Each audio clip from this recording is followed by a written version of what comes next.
এই ভোগ করছি। তো যা কখনো আপনাদের এখানে আসিনি, আমি প্রথমবার আসলাম। সংক্ষেপ সময়, আমি আসার সময় দেখছিলাম এক ভাই স্লোগান দিচ্ছে, সম্ভবত আপনি ইমাম সাহেব নাকি, স্লোগান দিচ্ছিলেন আই লাভ মুহাম্মদ সাল্লাল্লাহু আলাইহি সাল্লাম, স্লোগান দিচ্ছিলেন। তার মানে উত্তরপ্রদেশের কানপুরের যে ঘটনা, সেটাকে কেন্দ্র করেই এই স্লোগান দিচ্ছেন। অ্যাকচুয়ালি ইসলাম কোন ফটো, মূর্তি, ভাস্যকরের ধর্ম নয় যে ব্যানারে লিখলেই যে প্রেম হয়ে যাবে, না লিখলে প্রেম নয়, এমনটা নয়। তবে কেউ যদি লেখে, দেশ তাকে অধিকার দিয়েছে, তাকে রুকার অধিকার কারো নাই।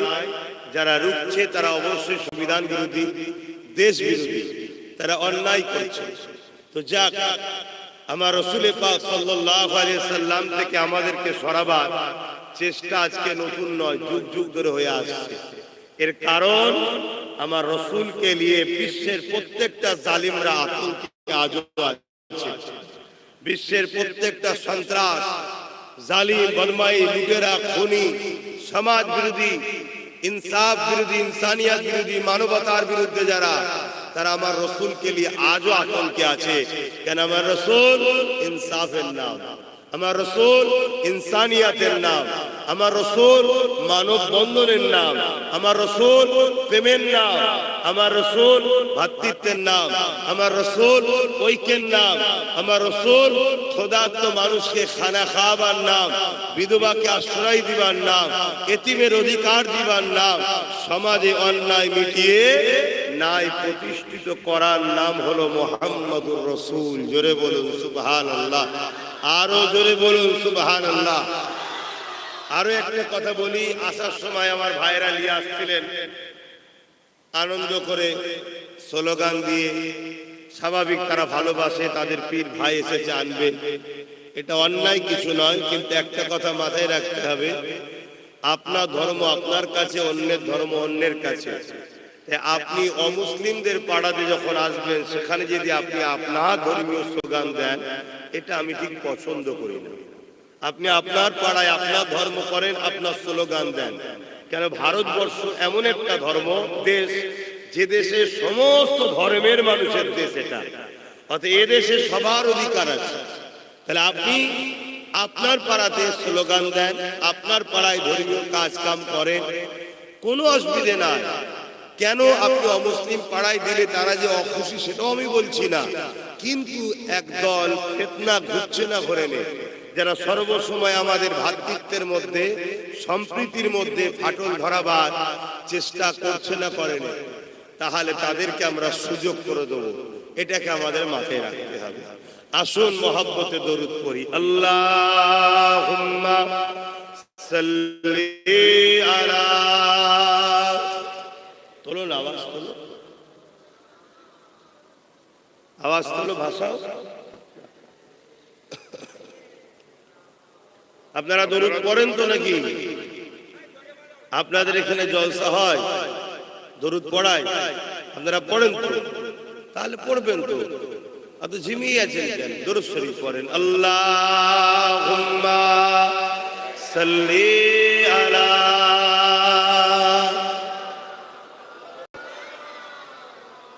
ওয়ালা আলি সাইয়্যিদিনা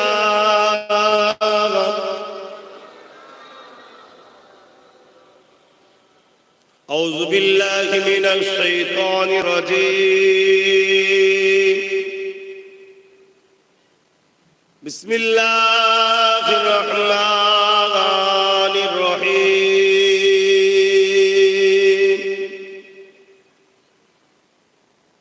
الحمد لله، الحمد لله نحمده ونستعينه ونستغفره ونؤمن به ونتوكل عليه ونعوذ بالله من شرور أنفسنا ومن سيئات أعمالنا.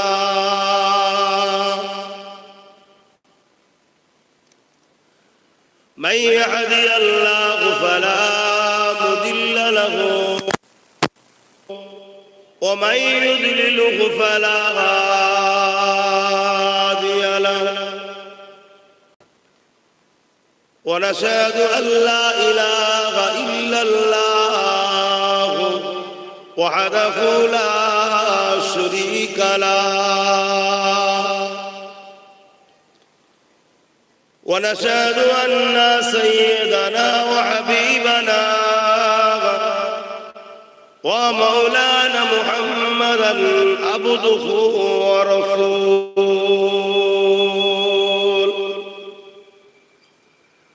أما بعد فيا أيها الحاضرون رحمكم الله قال الله تعالى في كلام المزيد والفرقان الحميد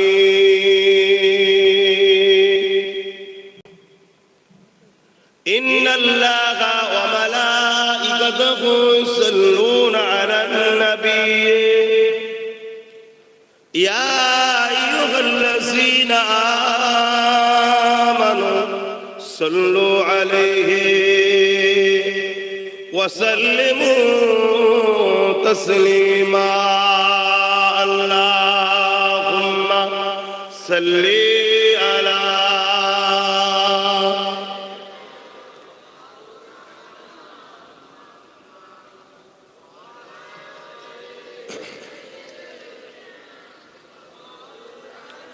আমার বাবেরা ভাইরা দরুদ আমাদেরকে পড়তে হবে, এটা আমাদের ধর্মীয় কাজ।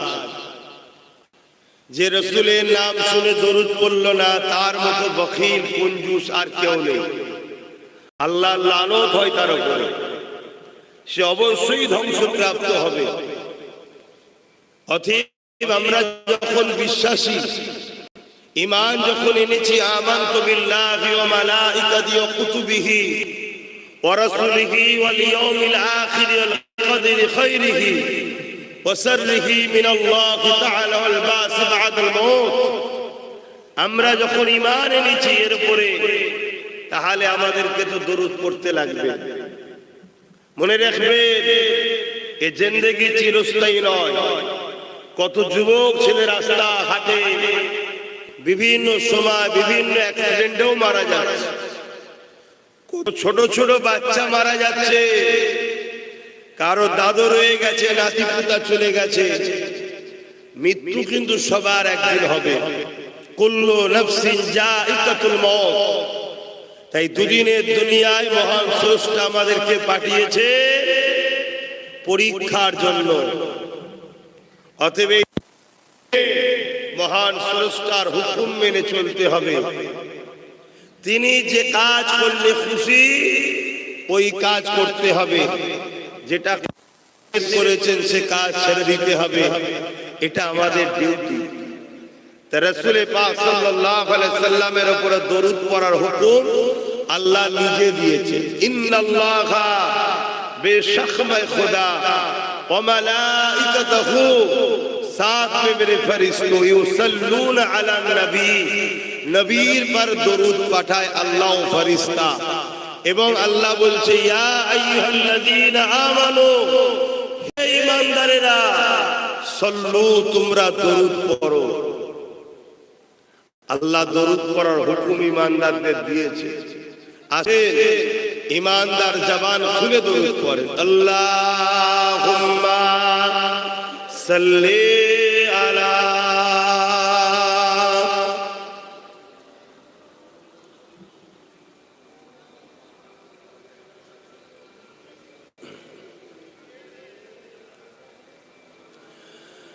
मेरे आँखों की बुदली में जलवा है मोहम्मद का, मेरे दिल के आईने में नक्शा है मोहम्मद का। कोई जन्नत में जाएगा कोई दोज़ख में पहुंचे मदीने की तरफ दौड़े दीवाना मोहम्मद का अल्लाहुम्मा सल्ली अला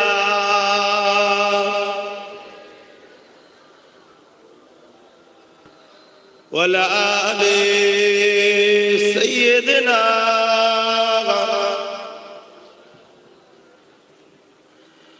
पैगंबरों का रोज़ा दिखा दे खुदाया दरे मोदद से मिला दे खुदाया शराबे मुहब्बत पिला दे खुदाया पैगंबरों का रोज़ा दिखा दे खुदाया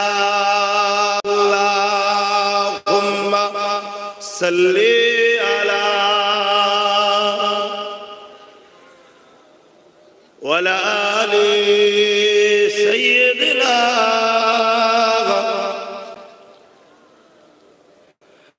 कलमे ला इलाहा इल्लल्लाह ला इलाहा इल्लल्लाह मुहम्मदुर रसूलुल्लाह हस्बी रब्बी जल्लल्लाह मा फी क़ल्बी खैरुल्लाह नूर मुहम्मद सल्लल्लाह हक़ ला इलाहा इल्लल्लाह ला इलाहा इल्लल्लाह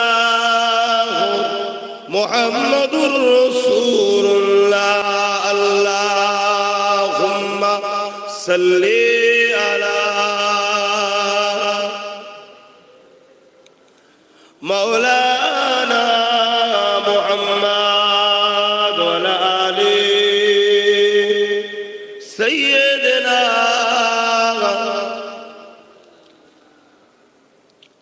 अल्हम्दुलिल्लाह आज আমরা দ্বীন ইসলামের একটা আলোচনা সবার মাহফিল করেছি সেখানে আপনারা এলাকার মানুষ এসে বসেছেন আমার মতো অধম গুনাহগারকে আপনারা নিয়ে এসেছেন দুটো কথা বলার জন্য আল্লাহ পাকের কাছে সর্বপ্রথম শুকরিয়া আদায় করি আল্লাহ আমাদেরকে আশরাফুল মখলুকাত মানুষ বানিয়েছে এবং শ্রেষ্ঠ ধর্ম মহান স্রষ্টার মনোনীত ধর্ম ইসলামের অনুসারী বানিয়েছেন তাই সকলে শুকরিয়া আদায় করে বলি আলহামদুলিল্লাহ আরো জোরে বলুন আলহামদুলিল্লাহ আরো শুকরিয়া আদায় করি সর্বকালে সর্বশ্রেষ্ঠ আসমানি গ্রন্থ কোরআন শরীফকে আল্লাহ আমাদের জন্য গাইড বুক করেছে এবং দোনোজাহানের সুলতান নবীদের নবী আহমদ মুস্তাফা মোহাম্মদ মুস্তাফা সাল্লাল্লাহু আলাইহি ওয়াসাল্লাম আল্লাহ আমাদেরকে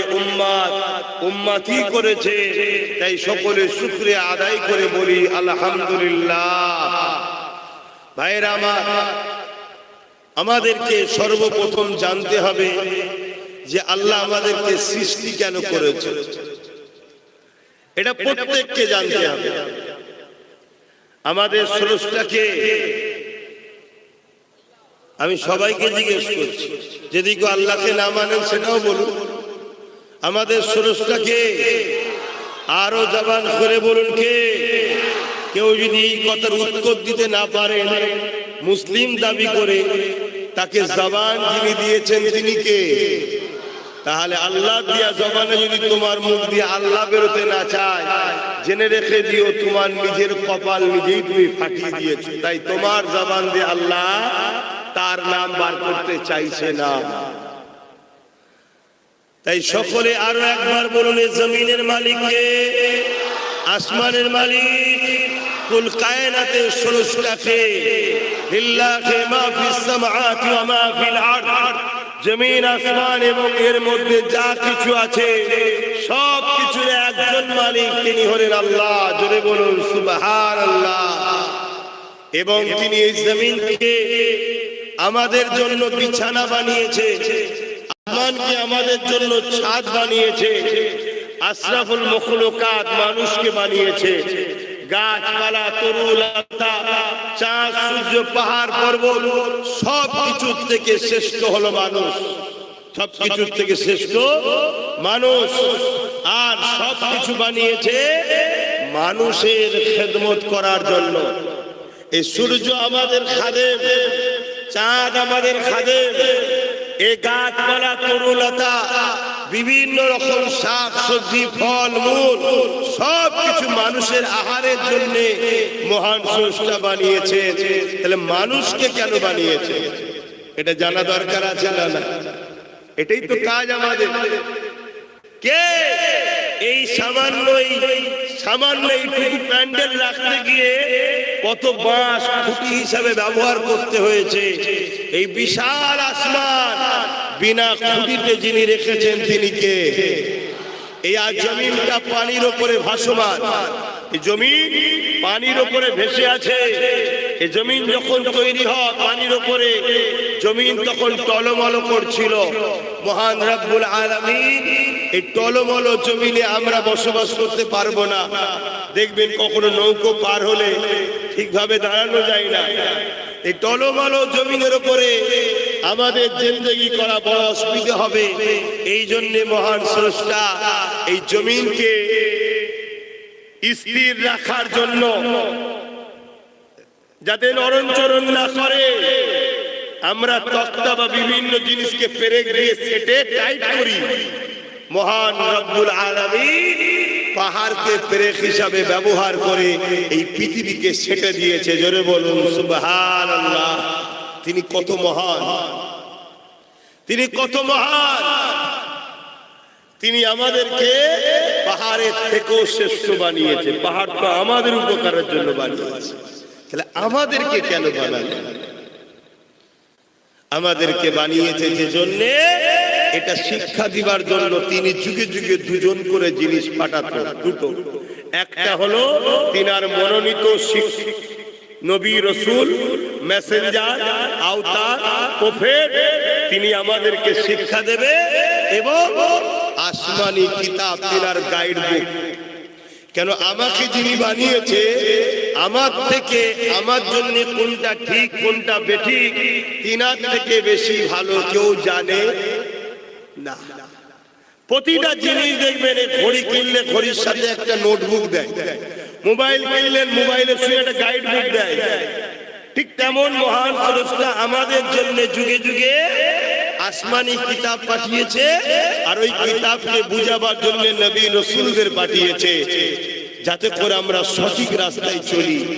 কিন্তু মানুষ সর্বসময় ইবলিস শয়তানের ধোঁকায় পড়ে ভুল রাস্তায় চলেছে। মহান স্রষ্টা আমাদেরকে পরীক্ষা নিবার জন্য এই জমিন নামক স্থানে পাঠিয়েছে, যেখানে গিয়ে আমার বান্দা বান্দি মানুষগুলো আমাকে ভুলে যায় নাকি দেখবো। এটাই হলো আমাদের পরীক্ষা। ঠিক আজ থেকে 570 খ্রিস্টাব্দে বাড়ির বিউলাওয়ালে সোমবার সাদেকে সময় সর্বকালে সর্বশ্রেষ্ঠ নেতা, সর্বকালে সর্বশ্রেষ্ঠ শিক্ষক, দোনো জাহানে সুলতান, নবী রে নবী আহমদে মুস্তফা মুহাম্মদ মুস্তফা সাল্লাল্লাহু আলাইহি ওয়াসাল্লামকে আমাদের জন্য কিয়ামত পর্যন্ত যত মানুষ আসবে তাদের জন্য পথ প্রদর্শক রাসূল নবী করে পাঠিয়েছে।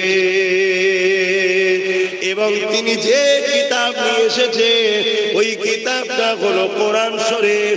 ওই কোরআন হলো পৃথিবীর মানুষের জন্য মহান স্রষ্টার পক্ষ থেকে আখিরি চূড়ান্ত আসমানি গ্রন্থ কোরআন কালামুল্লাহ। এই দুটো জিনিস আমাদের জন্য মহান স্রষ্টা পাঠালেন। আমার নবী আসার আগে আরেকজন এসেছিলেন, जिनार नाम हल हजरत ईसा अलैहिस्सलाम। की नाम? हजरत ईसा अलैहिस्सलाम। তিনি এসেছিলেন, তিনি এসো মানুষকে লা ইলাহা ইল্লাল্লাহ, আল্লাহ के सिवा दूसरा कोई माबूद এবং সেই আল্লাহ কি জন্য তোমাদেরকে বানিয়েছে এই শিক্ষা দিয়েছে। অনেকের ধারণা যে ইসলাম নাকি ১৫০০ বছরের, অনেকের ধারণা, এই ধারণাটা সম্পূর্ণ ভুল। ইসলাম তো সেদিন থেকে ধর্ম মানুষের জন্য হয় যেদিন এই পৃথিবীতে জান্নাত থেকে দুজন এসেছিলেন, একজনের নাম আদম আর একজনের নাম হাওয়া। আদমটা আমাদের কে হয়? জোরে বলুন। আমাদের আব্বা জান। আমাদের বলতে কি মুসলমানদের? হ্যাঁ বলবেন তো?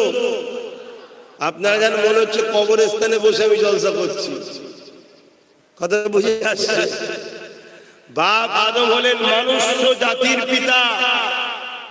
সে হিন্দু হোক, খ্রিস্টান হোক, সাঁওতাল হোক, বাগদি হোক, দুলে হোক, যেই হোক, প্রত্যেকটা মুসলমানের প্রথম বাবা যিনি, তিনি হলেন হযরতে আদম আলাইহিস সালাম। জোরে বলুন সুবহানাল্লাহ। আর প্রত্যেকের প্রথম আম্মা হলেন হযরতে হাওয়া আলাইহিস সালাম। এই দিক দিয়ে আমরা হিন্দু, মুসলমান, দলিত, আদিবাসী, সাঁওতাল, বাগদি, খ্রিস্টান, মতুয়া, আমরা সবাই কিন্তু ভাই বোন, সবাই এক বাপ মার ছেলে আমরা। এই দিক দিয়ে কথা বুঝে আসছে? কেন আমাদের সবার শুরু সেই বাপ আদম মা হাওয়ার সাথে।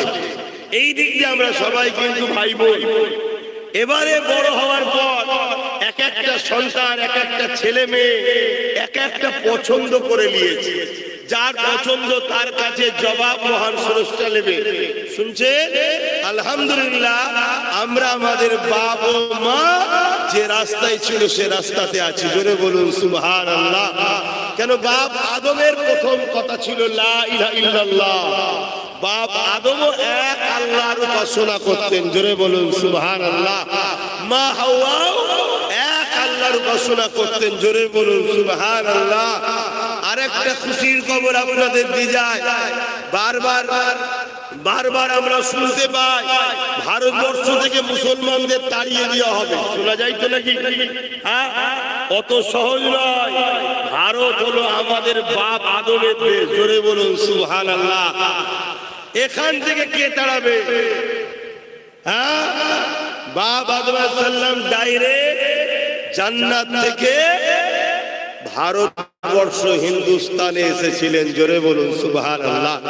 বাপ আদম আলাইহিস সালামের পায়ের ছাপ এখনো রয়েছে হিন্দুস্তানে। এখন দেশ ভাগ হয়েছে, শ্রীলঙ্কা হয়ে গেছে। তখন তো একসাথে ছিল। আমার মতো লম্বা হবে আমার বাপের পায়ের দাগ। কথা বুঝে আসছে? বিশাল পা। কেন? 60 হাত লম্বা ছিল আমাদের বাপ। কথা বুঝে আসছে? 60 হাত লম্বা ছিল। আগেকার মানুষরা এরকম লম্বা হতো। আস্তে আস্তে তো মানুষ বেটে হচ্ছে। আল্লাহ নবী বলেছে একেবারে শেষ জামানায় মানুষ এত ছোট হয়ে যাবে, বেগুন পাড়বে আঁশি দিয়ে।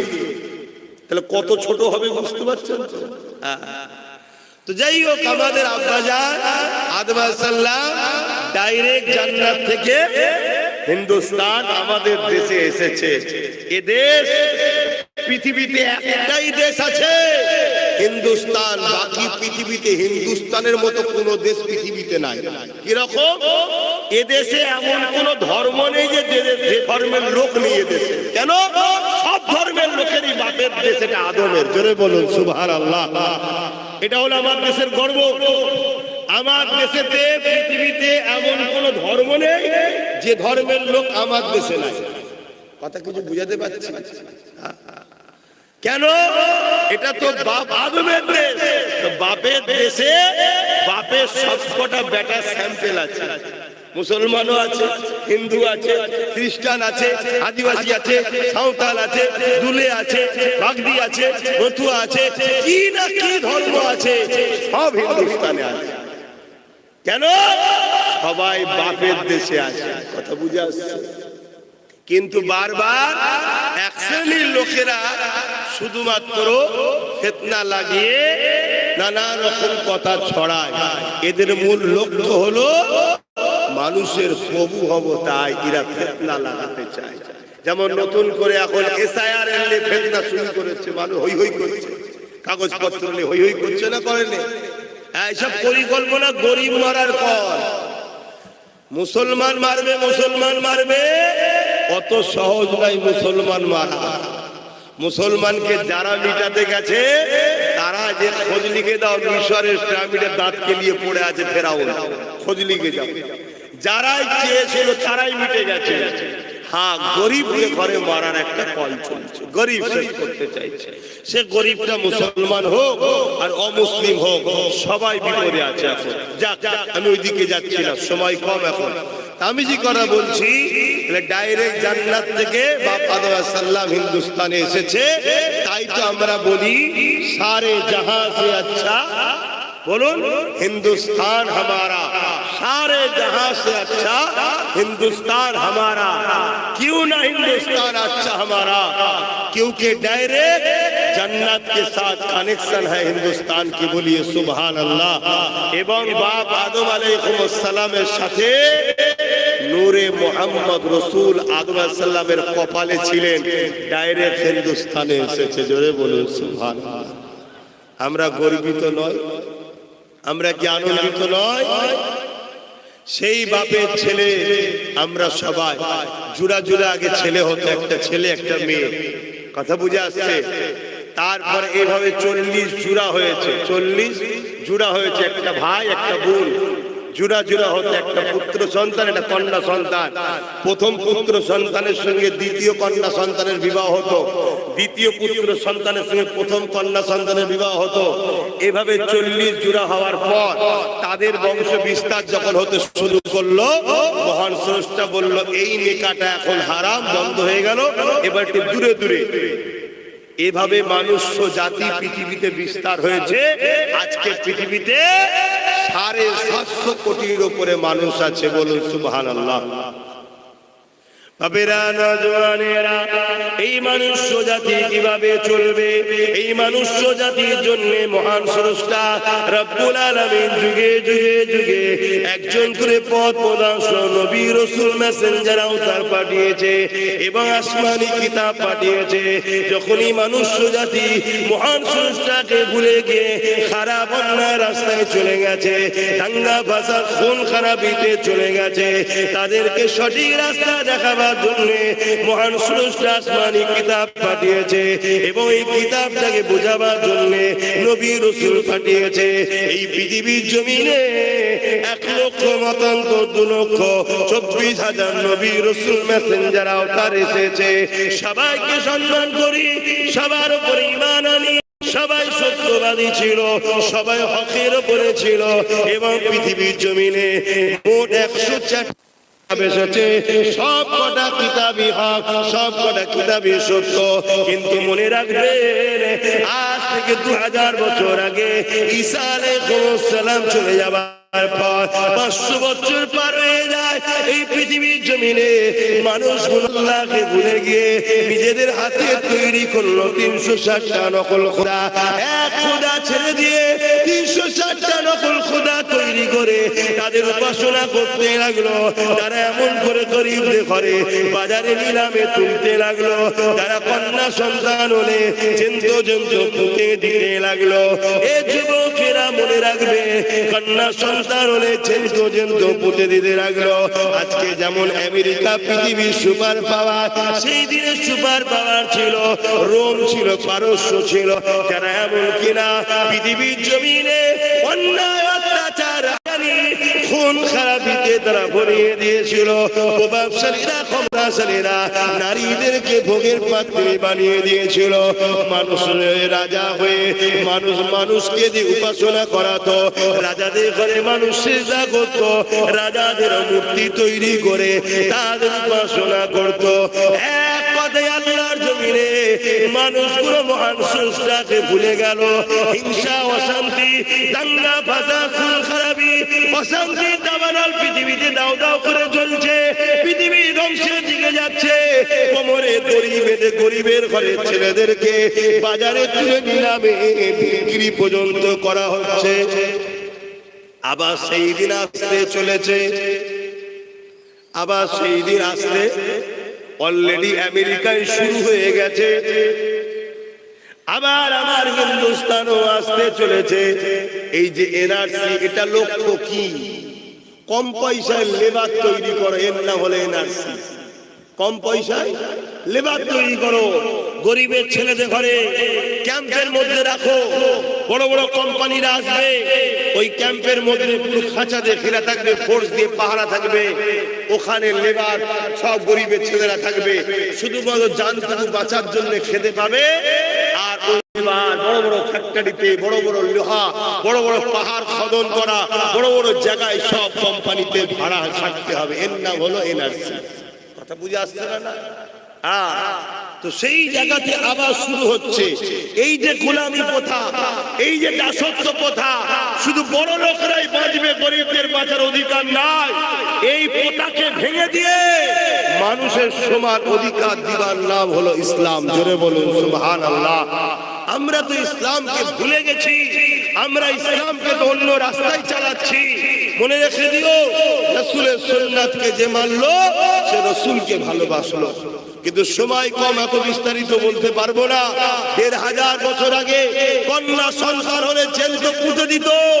এই যে নারীদের মর্যাদা, এই নারীদের সম্মান, এটা ইসলাম দিয়েছে। জোরে বলুন সুবহানাল্লাহ, আরো জোরে বলুন সুবহানাল্লাহ।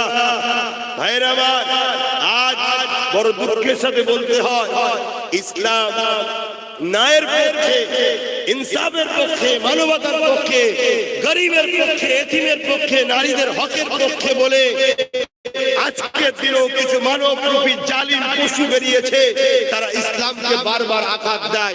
তার একটা নমুনা আপনাদেরই এই উত্তর ২৪ পরগনায় ব্যাকপুরের ভাটপাড়াতে এক মানবরূপী পশু বেরিয়েছে, নাম তার অর্জুন সিং। নাম শুনেছেন তো? সে কি বলছে? ইসলামে নাকি রেপ করাটা পাপ নয়, ইসলাম নাকি বলেছে রেপ করা নাকি খারাপ কাজ নয়। আপনারা শুনেছেন এমন কখনো কথা? ইসলামে কি রেপ করা খারাপ কাজ নয়? জোরে বলো। এরকম কথা ও বলেছে না বলেনি যে ইসলামে রেপ করা কোনো খারাপ বিষয় নয়? এ কথা বলেছে না বলেনি? এটা ইসলামের নিয়ে সত্য কথা বলেছে না মিথ্যাচার? জোরে বলো। কেন এই মিথ্যাচার করছে? ওরা মানুষের প্রভু হতে চাইছে। ওরা জানে ইসলাম যদি থাকে আমার প্রভুত্ব টিকানো সম্ভব নয়। একটা মুসলমানের ঘরের ছেলে যত খারাপ রাস্তায় চলে যাক, তাকে যদি বলা হয় তুই আমায় সেজদা দে, কেউ দেবে?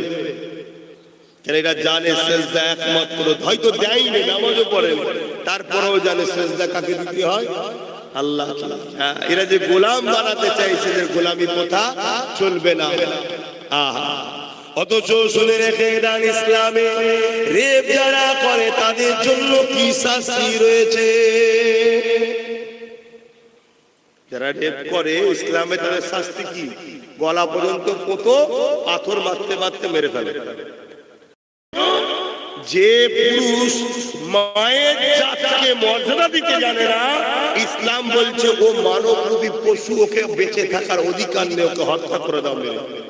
শুনছেন? আর সেই ইসলামের নামে কেমন মিথ্যাচার করছে। আর যারা মিথ্যাচার করছে, উপরন্তু তাদের দলেতে অনেক রেপিস্ট নেতা আছে। তারা যেসব এলাকায় রাজত্ব চালাচ্ছে, সেই সব এলাকায় নারীরা সুরক্ষিত নয়। সেই সব এলাকায় কন্টিনিউ নারীরা রেপ হচ্ছে।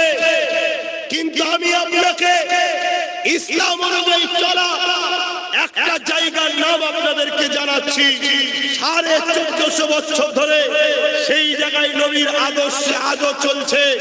১৪৫০ বছর ধরে আজকের দিন পর্যন্ত রেপ তো দূরের কথা, একটা নারী ইফতিজিংও হয়নি। ওই জায়গার নাম হলো মদিনা শরীফ। জোরে বলুন সুবহানাল্লাহ, আরো জোরে বলুন সুবহানাল্লাহ।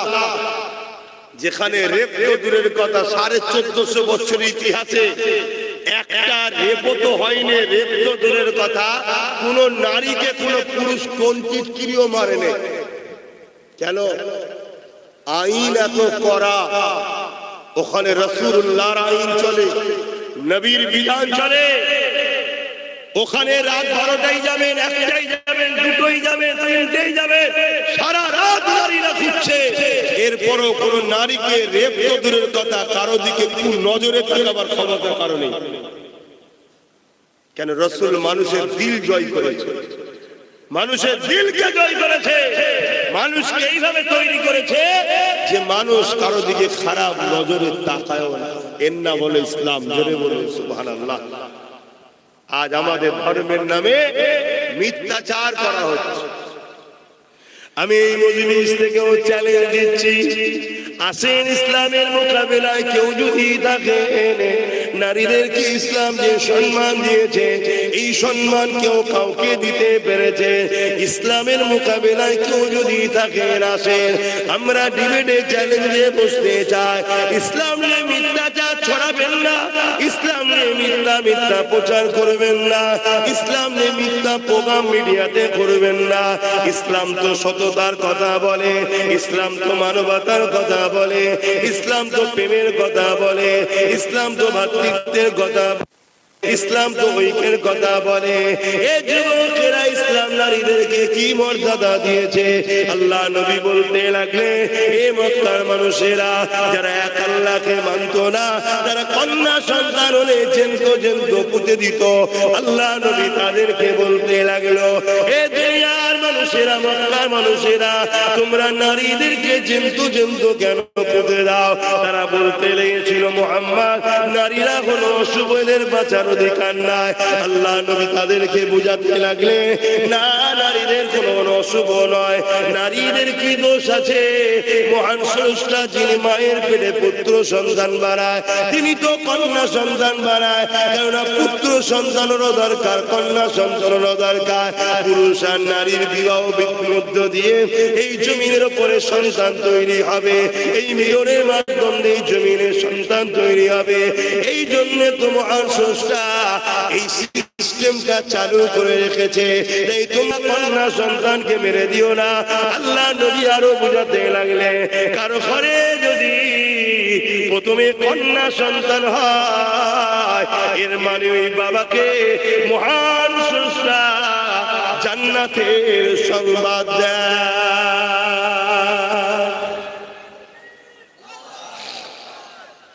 তাহলে প্রথমে কন্যা সন্তান হওয়া কোন দাম্পত্য জীবনে এত বড় শ্রেষ্ঠ কাজ। ইসলাম বলছে জান্নাতের সংবাদ পাই। জোরে বলুন সুবহানাল্লাহ। সেই ইসলাম নারীদেরকে অপমান করেছে। শুনছেন তো নাকি? না ঘুমিয়ে বললেন? জেগে আছেন? জেগে আছেন?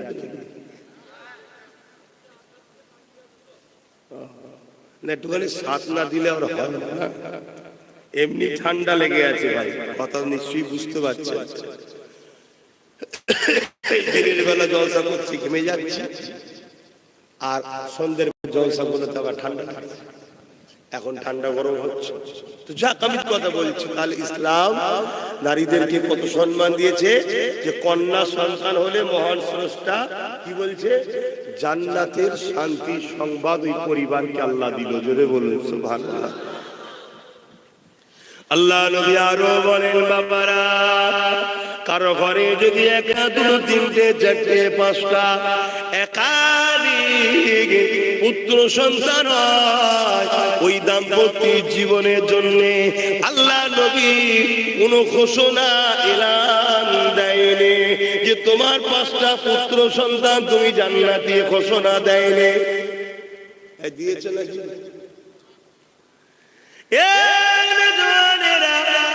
আব্বারা, মায়েরা, বোনেরা, মনে রেখে দেন, ইসলাম নারীদেরকে কত মর্যাদা দিয়েছে।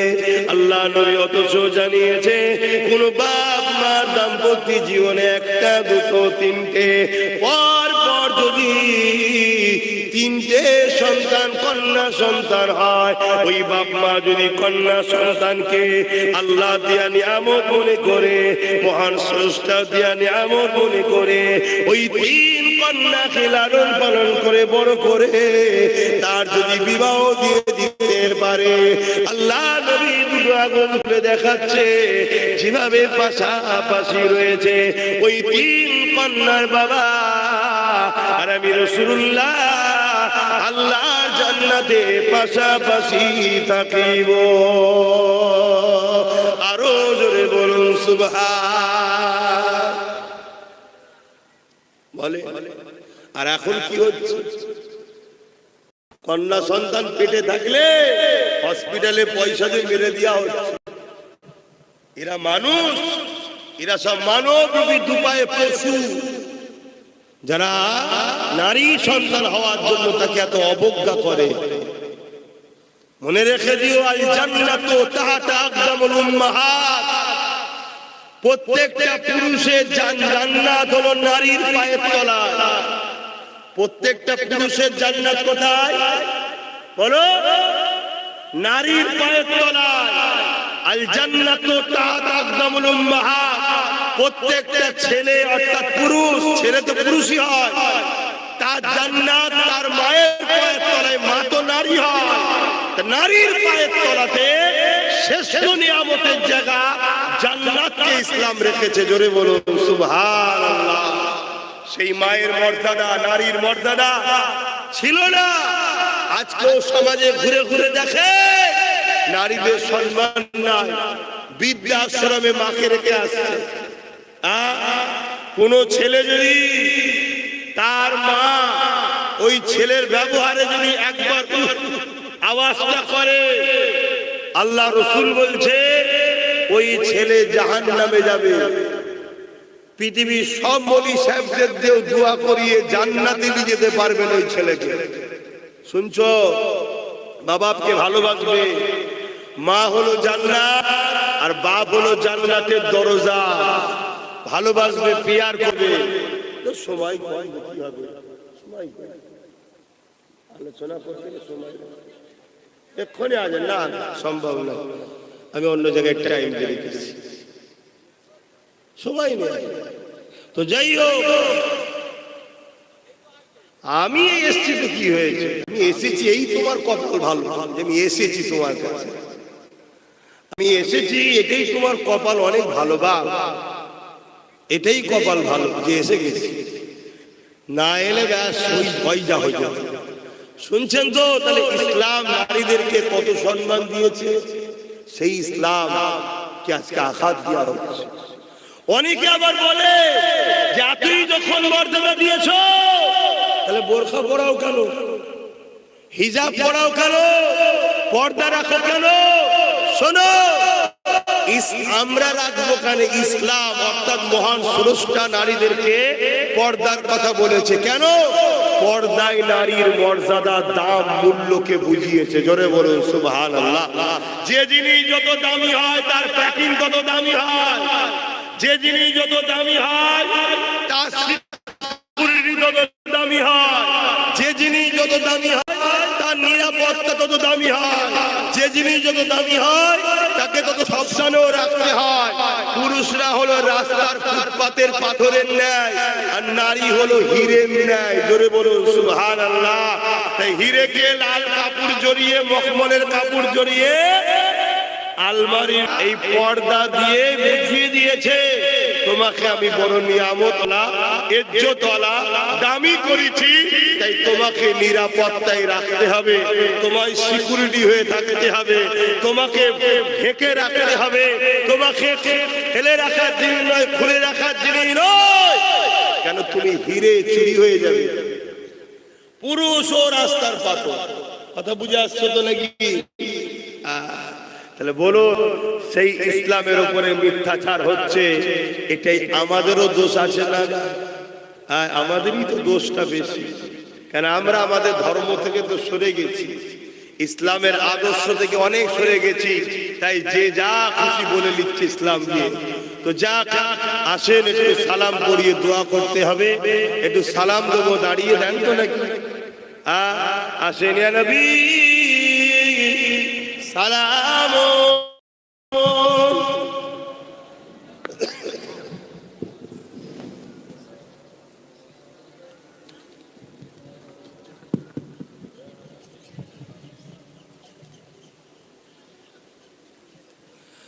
طلع البدر علينا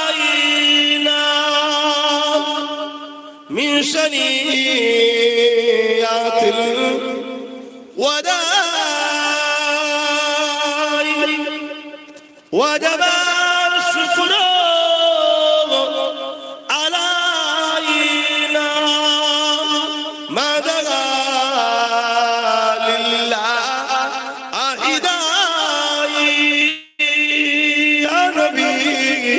سلام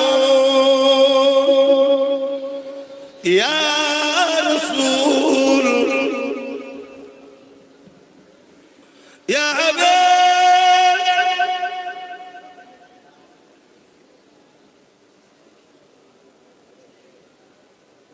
এই মানুষগুলোই যখন আবার ঝান্ডা হাতে পায় এদের তেজ আলাদা হয়ে যায় না?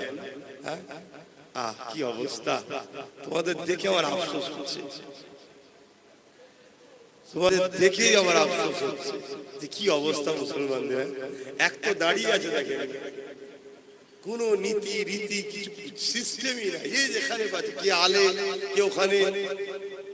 একটা মুরব্বী তো দেখছিলাম সেই গাছতলা, এখনো মনে আছে, হ্যাঁ রয়েছে, বসে পড়েছে। তোমরা হাসছো, তোমাদের খেয়াল নেই আগামী দিন তোমাদের কি হারে মারা হবে তোমরা জানোই না। তোমাদের চোখের সামনে তোমাদের মা বেটিতে বাজারে তুলে নিলামে বিক্রি করা হবে, তোমরা জানো না। হ্যাঁ, এই কথা রেকর্ড হচ্ছে। আমি এই কথা বলারই লোক এই দম আছে, আমার কলজি আছে বলা। তুমি মিলিয়ে দেখে নিও আমার কথা যদি বেঁচে থাকো। কেন? সব ভবিষ্যৎবাণী করে দিয়া আছে আমার নবী, সব বলে দিয়েছে, সব বলে দিয়ে গেছে। যখন এই রাস্তায় তোমরা যাবে তোমাদের এই এই পাওনা হবে, সেই দিকে তোমরা যাচ্ছ, তোমাদের হুঁশি নাই। তোমাদের কি করা দরকার, কি জন্য তোমাদেরকে মহান স্রষ্টা বানিয়েছে, তোমাদের কি কাজ, তোমরা কিছুই জানো না, সব উল্টো করছো। আজকে জায়গায় এসেছো, সেখানে দেখো না হাল, দেখো কোথায় কোথায় সব ছড়িয়ে ছিটিয়ে, যেন মনে যে কি একটা হচ্ছে। তাহলে বলো, একটা তোমরাও সাথ দিলে তবে তো আমরাও দুটো কথা বলতে পারি।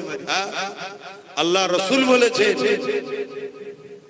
আমার হযরতে ইমামে গাজ্জালী হুজুর বলছে, যখন দেখবে মানুষের অন্তর থেকে মুসলমান দাবি, আমি মুসলিমদের কথা বলতেছি, মুসলমানদের অন্তর থেকে যখন নবীর প্রেম ও আদর কমে যাবে, তাদের নবীর উপরে সমাজে আমভাবে কথা হবে, মুসলমান সেলিয়ে যখন কোনো প্রতিবাদ চিন্তায় থাকবে না, তাহলে ওই মুসলমানকে এটাও দেখতে হবে অচিরে তার মা বেটিদের বাজারে নিলামে বিক্রি করা হবে।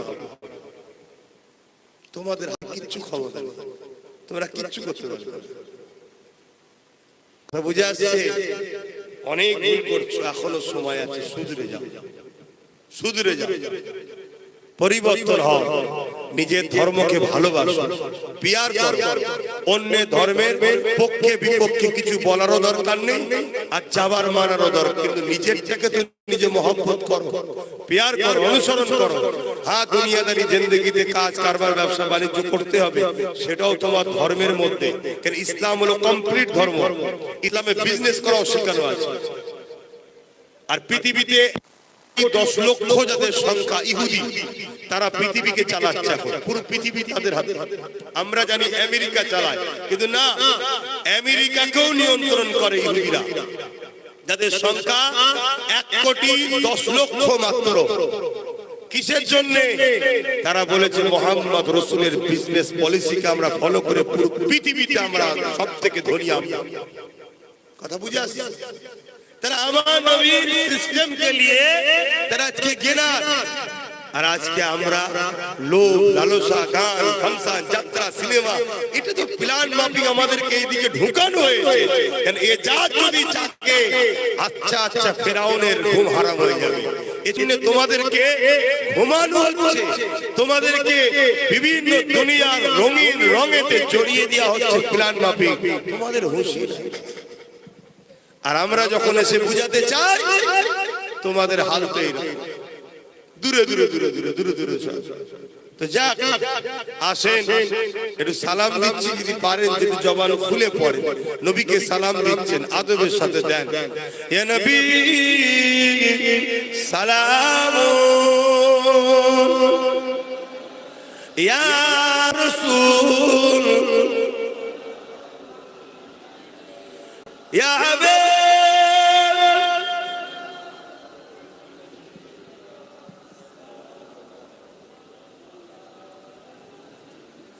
কঠিন হাসরের দিনে কি আছে মোদের কপালে, গুনাহগার উম্মাহ আতো আপনার লইবেন সঙ্গে মাশরে। নবী সালাম, ইয়া রাসূল, ইয়া হাবিব, সালাওয়াতুল্লাহ।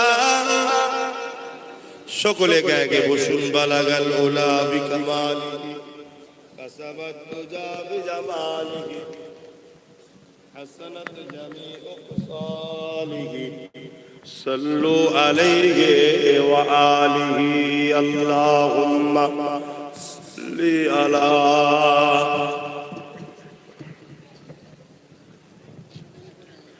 সকলে বিসমিল্লাহ শরীফের সঙ্গে দরুদ শরীফ, সূরা ফাতিহা থেকে ইখলাস শরীফ তেলাওয়াত করুন, দোয়া চাওয়া হবে। সকলে তেলাওয়াত করেন।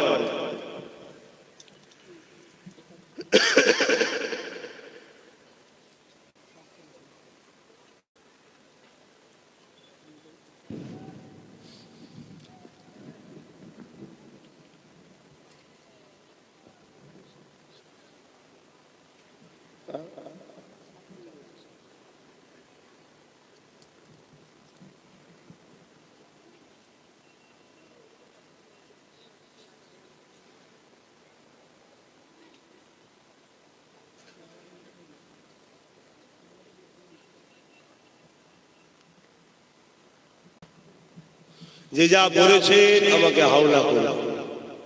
আমি একটা নলেজ সিডি করছি, আপনারা খবর রাখেন কি জানি না।